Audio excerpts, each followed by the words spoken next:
গণতন্ত্রের আপসের নেত্রী বিএনপির চেয়ারপারসন সাবেক তিনবারের প্রধানমন্ত্রী বেগম খালেদা জিয়ার পরিপূর্ণ সুস্থতা ও দীর্ঘায়ু কামনা করে কোরআন খতম ও দোয়া মাহফিল অনুষ্ঠিত হয়েছে। সাতক্ষীরা জেলা বিএনপির সাবেক সদস্য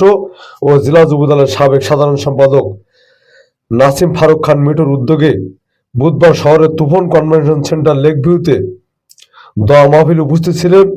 জেলা বিএনপির সাবেক সিনিয়র যুগ্ম আহ্বায়ক, সদর ২ আসনের ধানের মনোনীত প্রার্থী আলহাজ আব্দুর রউফ,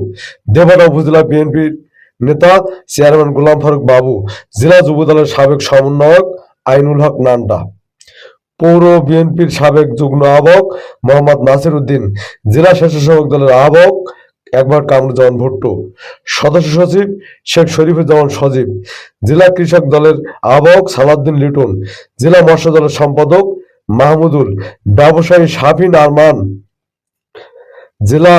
ছাত্র দলের সাবেক সম্পাদক আহাদুজ্জামান আজাদ। নাসিম ফারুক খান মিটু বলেন, ব্যথা নিয়ে আমরা আজকের এই আয়োজনটি করেছি। দেশনেত্রী বেগম খালেদা জিয়া, যিনি 1983 সাল থেকে দেশ এবং দেশের কল্যাণে তার জীবনের শ্রেষ্ঠ সময়টুকু ব্যয় করে স্বামী হারা, সন্তান হারা একজন মানুষ আজকে দেশের জন্য, দেশের মানুষের জন্য, দেশের কল্যাণ ও জীবন উৎসর্গ করতে চলেছেন। আজকে আমাদের মাতৃতুল্য মজলুম নেত্রীর জন্য আমরা